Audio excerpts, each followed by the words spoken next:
প্রিয় দর্শক, ইতিপূর্বে আপনারা দেখেছেন আইএসএফ নেতা কারিমুল ইসলামকে মিথ্যা মামলায় তাকে জেলবন্দি করা হয়, এমনটা দাবি কারিমুল ইসলামের।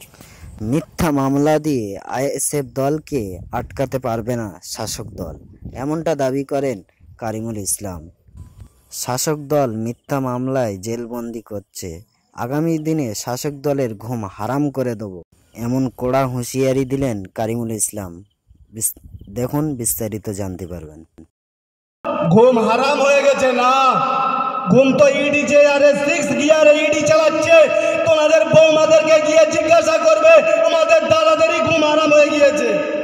দাদারা কিন্তু ঘুমাচ্ছে না, কোথায় কত টাকা আছে, সার্টিফিকেট আছে, কোথায় কত দলিল আছে, সব লুকাচ্ছে। কিন্তু আমরা সারাদিন এই ভাঙড়ে ঘোরার পরে, প্রত্যেকটা বুথে বুথে ঘোরার পরে নিশ্চিন্তায় গিয়ে বাড়িতে গিয়ে ঘুমাই তো নাকি? আমাদের ঘুম হারাম করবে, তাই তো? ইডি প্রশাসন বলে কিছু আছে, তোমাদের ঘুমই হারাম করে রেখে দিয়েছে।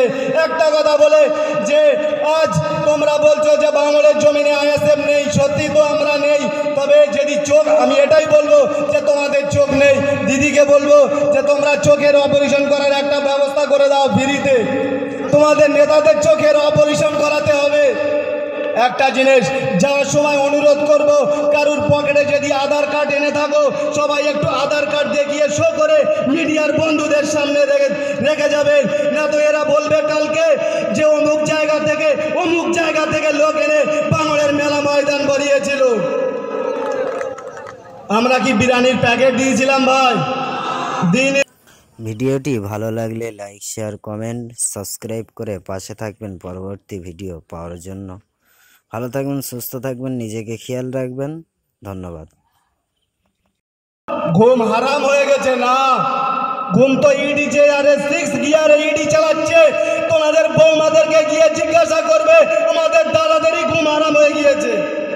দাদারা কিন্তু ঘুমাচ্ছে না, কোথায় কত টাকা আছে, সার্টিফিকেট আছে, কোথায় কত দলিল আছে, সব লুকাচ্ছে। কিন্তু আমরা সারাদিন এই ভাঙড়ে ঘোরার পরে, প্রত্যেকটা বুথে বুথে ঘোরার পরে নিশ্চিন্তায় গিয়ে বাড়িতে গিয়ে ঘুমাই তো নাকি? আমাদের ঘুম হারাম করবে, তাই তো? ইডি প্রশাসন বলে কিছু আছে, তোমাদের ঘুমই হারাম করে রেখে দিয়েছে। একটা কথা বলে যে আজ তোমরা বলছো যে বাংলার জমিনে আইএসএফ নেই, সত্যি তো আমরা নেই। তবে যদি চোখ, আমি এটাই বলবো যে তোমাদের চোখ নেই, দিদিকে বলবো যে তোমরা চোখের অপারেশন করার একটা ব্যবস্থা করে দাও ফ্রিতে। তোমাদের নেতাদের চোখের অপারেশন করাতে হবে।